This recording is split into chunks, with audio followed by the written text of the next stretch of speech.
আমি শিশু। আমি শুভ্র সতেজ শিশির ভেজা একটি গোলাপ। আমি হেসে উঠি কারণে অকারণে। আমি পবিত্র, প্রাঞ্জল, প্রচুর আনন্দের উৎস। আমি ভালোবাসি মাতৃক্রোড়, পিতৃস্নেহ। আমি ভালোবাসি উন্মুক্ত প্রাঙ্গণ, পবিত্র মন। আমি সুবাস ছড়াই মনের সবুজ বাগানে। আমি নয়নের মণি। আমি মানব সভ্যতার সেরা উপহার। আমি দেশ, আমি জাতি, আমি আমি আগামীর ভবিষ্যৎ।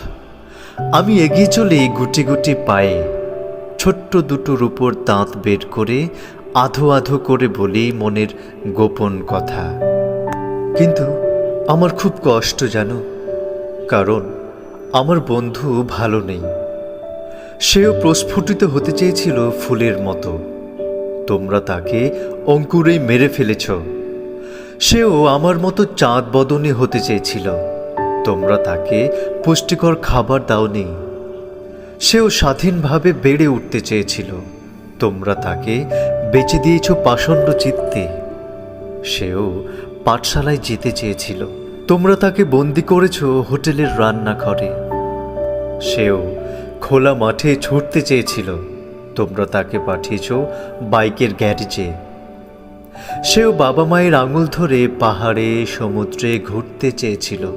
তোমরা তাকে পাঠিয়েছ পাশের বাড়ির বাসন মাজতে। তার শৈশব তোমরা বিক্রি করে দিয়েছ এক নিষ্ঠুরতার কাছে। হারিয়ে ফেলেছ তার পবিত্র সত্তাকে।